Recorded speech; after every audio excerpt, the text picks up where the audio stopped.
இரவு நேரத்தில் கொட்டி தீர்த்த கனமழை. சாலைகளில் மழைநீர் பெருக்கெடுத்து ஓடியதால் வாகன ஓட்டிகள் அவதி. மேட்டூர் அணையில் நீர் திறப்பு 35,000 கன அடியாக அதிகரிப்பு. நீர்வரத்து அதிகரிக்கும் என்பதால் காவிரி கரையோர மக்களுக்கு வெள்ள அபாய எச்சரிக்கை.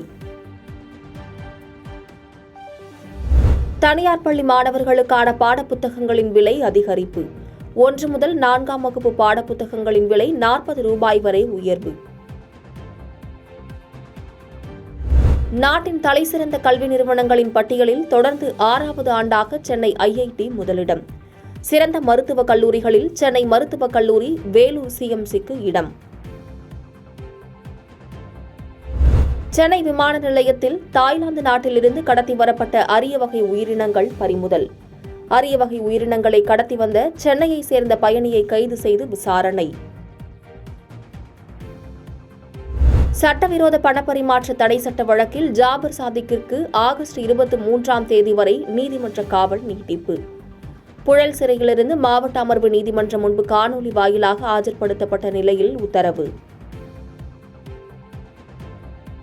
சுதந்திர தின பாதுகாப்பை ஒட்டி தலைமை செயலகத்தை சுற்றியுள்ள பகுதிகள் சிவப்பு மண்டலமாக அறிவிப்பு.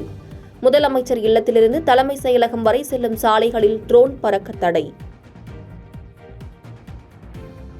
மேற்கு வங்கத்தில் முதுநிலை மருத்துவ மாணவி கொலையில் நீதி கேட்டு வலுக்கும் போராட்டம். மத்திய அமைச்சருடன் நடைபெற்ற பேச்சுவார்த்தை தோல்வி.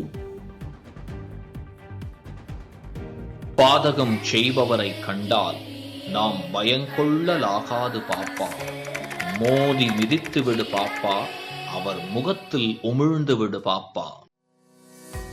அண்மை செய்திகளை உடனுக்குடன் தெரிந்து கொள்ள இணைந்திருங்கள் இயம்நாடு தொலைக்காட்சியுடன்.